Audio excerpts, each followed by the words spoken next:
Isu yang akan kita angkat adalah whistleblowing sistem Kementerian PU yang belum terintegrasi oleh website resmi pu.go.id.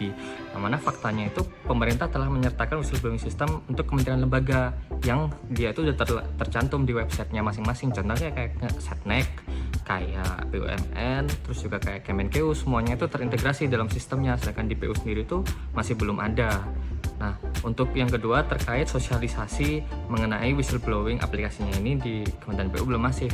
Yang kalau kita lihat itu sebetulnya berita-berita mengenai Wispu itu masih usianya itu udah 1 tahun lamanya.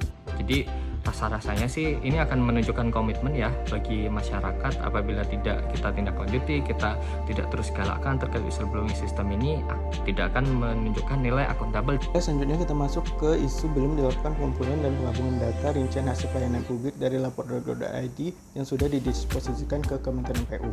Di mana dapat kita lihat walaupun dua situs ini merupakan situs sistem pelayanan publik, tetapi terdapat perbedaan di mana mulai dari update-nya dan juga jumlah jenis layanannya.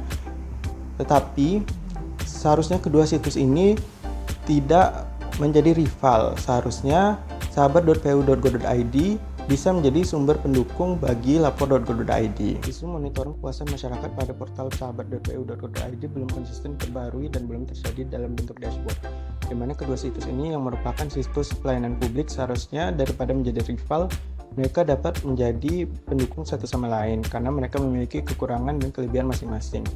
Nah, di sini seharusnya sahabat.pu.go.id dapat menyajikan data terupdate dan dalam bentuk dashboard sebagai pendukung dari situs lapor.go.id.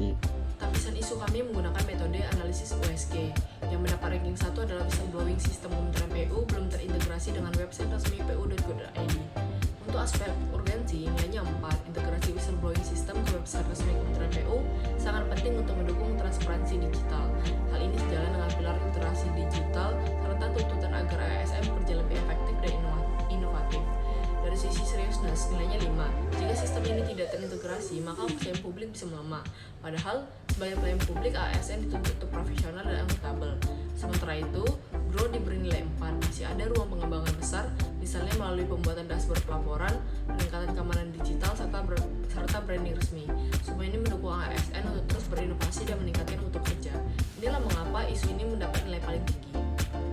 Setelah kami melakukan penapisan isu dengan metode USG, selanjutnya kami melakukan analisis isu yang kami pilih, yaitu whistleblowing sistem Kementerian PU belum terintegrasi dengan website resmi pu.go.id dengan menggunakan metode fishbone diagram. Kami memilih 4 indikator metode. Pertama, belum ada standarisasi tampilan atau akses whistleblowing antar kementerian atau lembaga. Yang kedua, belum tersedia menu atau fasilitas whistleblowing di website resmi Kementerian PU sebagai jalur pelaporan.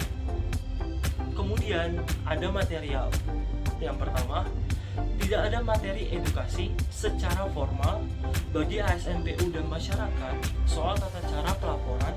Yang kedua, informasi mengenai keberadaan whistleblowing di Kementerian PU belum disosialisasikan secara rutin, misalnya setiap 3 bulan atau 6 bulan sekali.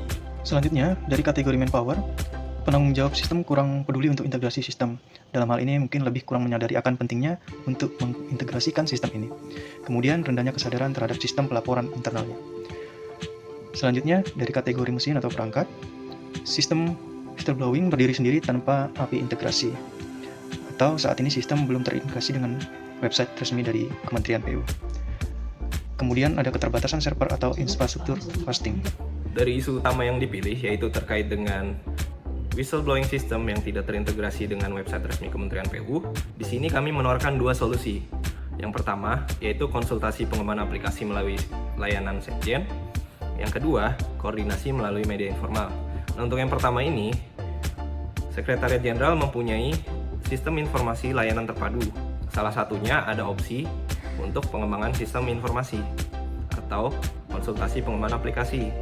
Nah, melalui layanan tersebut, kita dapat mengajukan atau memberi usulan konstruktif untuk mengintegrasikan whistleblowing system dengan website resmi Kementerian PU.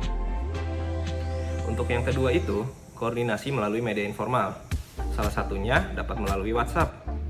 Nah, apabila respons dari unit pengelola sistem informasi baik, maka kita dapat melanjutkan ke tahap selanjutnya, yaitu seperti koordinasi tatap muka. Dari isu yang kami angkat, dapat disimpulkan bahwa tantangan utama dalam digitalisasi pelayanan publik di Kementerian Pekerjaan Umum antara lain adalah belum terintegrasinya WBS, sosialisasi yang masih minim, tindak lanjut laporan yang belum jelas, serta laporan kepuasan masyarakat yang belum diperbaharui. Isu-isu ini apabila tidak ditangani, maka dapat berdampak terhadap menurunnya transparansi, akuntabilitas, partisipasi masyarakat, dan kualitas pengukuran kinerja ASN, yang tentunya akan berdampak pada citra Kementerian Pekerjaan Umum di mata publik.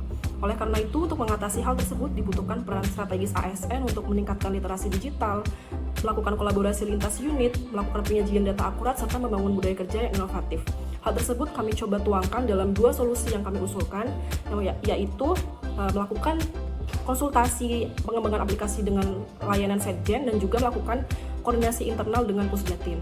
Dan kedepannya harus kita sadari bahwa dalam mewujudkan digitalisasi, kita harus memastikan bahwa hal tersebut betul-betul berdampak nyata bagi masyarakat. Karena sebagus dan sebaik apapun sistem yang telah kita buat, apabila tidak dimanfaatkan atau tidak bermanfaat, maka akan berkurang maknanya. Sekian dari kelompok 2, terima kasih.